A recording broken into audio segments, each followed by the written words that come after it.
Push! That was the last word Charity had before her heart split clean in two.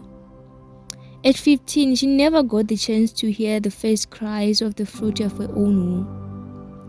In one breath, that day took her life, and in the next, it blessed the earth with two. Just like that, Charity's body and soul parted ways. With no one left to claim them, the twins were handed over for adoption. Two small lives beginning in loss. Life has this tendency of being so unfair. You'd even wonder how fate can be so shameless sometimes. How could two seeds planted at the same time by the same farmer turn out to be so different? One of the flower ended up growing on a very dry and bare ground, while the other one grew in a well-maintained garden. The first twin was adopted by a poor family, and the other one was adopted by a family that could afford it all. Private schools, personal drivers, everything that a child can ever ask for in life, while the other twin was just on the other side of the world, just surviving.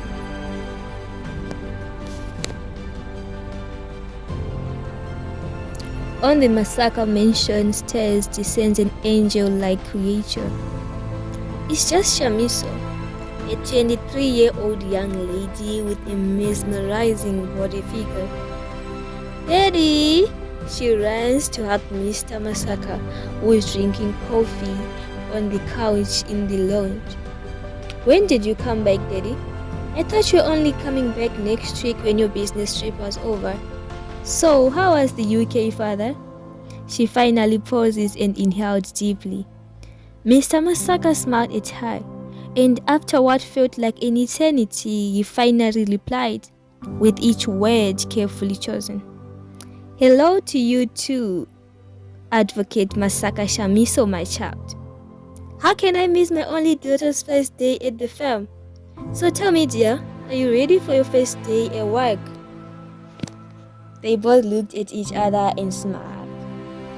"Yes, of course she is."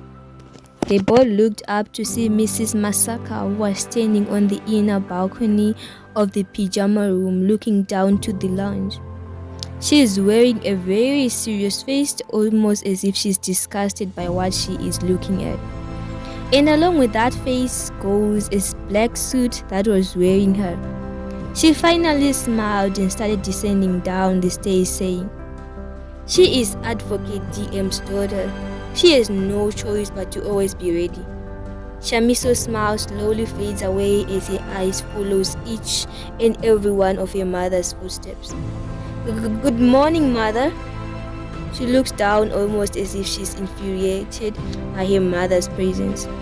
Yes, Miss Masaka is that one last woman standing who knows exactly where to punch her rivalries with words. No one dares to talk back when she makes a statement. Being the biggest advocate in Zimbabwe and having represented all the big politicians, she has gained quite a reputation. "You are dressed inappropriately for an advocate, young lady. You don't wear such short clothes and expect someone to take you seriously. It's really unprofessional and unethical. Go and change into something decent right this moment."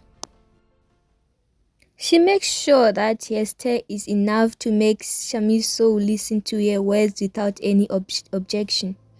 "Yes, Advocate."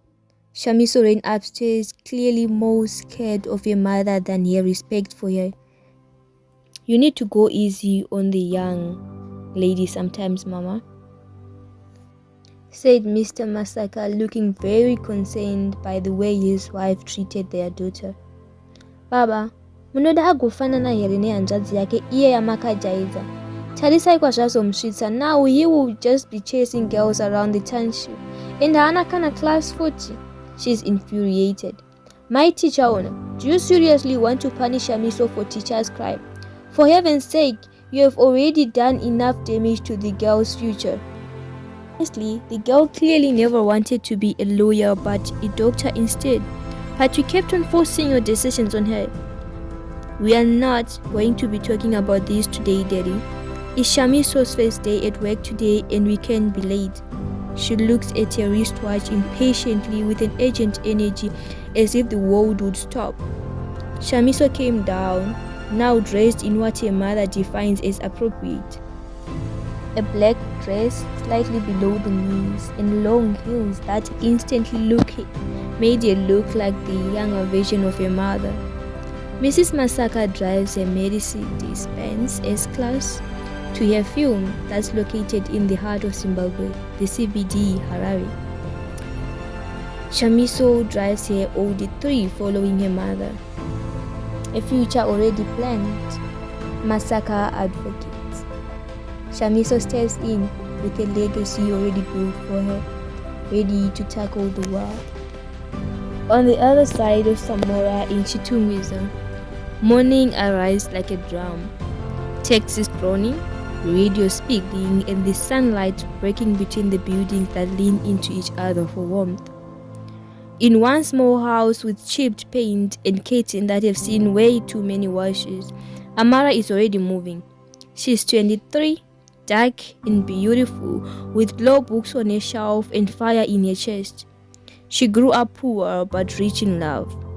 Raised by her single adoptive mother in a home that's middle class in pride and loud with laughter. Her mother smoothes the collar of Amara's blouse and says softly, "Baby, walk tall today. Harare must see you." Amara smiles, grabbing her back. Heart beating fast and answers, "Mama, pray for me. Today I'm going to make us proud." "I've been praying since you were born," her mother laughs, pressing a warm piece of bread into her hand. "Now go. The world is waiting for its lawyer." Amara smiles softly and looks at her mother. "Mommy, Triple A is not a lawyer for the world. I'm here for the least privileged. You know I hate all these big names and their corrupt selves. I'm here to fight for those whose lips has been tied by the so-called system that only benefits the ones that makes it." She inhales, eyes burning. "The ones in Budiriro, in Hopley, in Chitungwiza, the ones in Glenview and Mabuku who built with their own hands and were told they were wrong, the ones like ours." She thinks of her father's heart and the 8 rooms that became dust the week the council said it was illegal. The fire they didn't kill in her that day is the same fire she's carrying to that legal service industry. She may just be an associate for now, but she already knows whose names she will whisper when she finally has to speak for someone. She finally steps outside the house, ready to tackle the day and whatever the day has in store for her.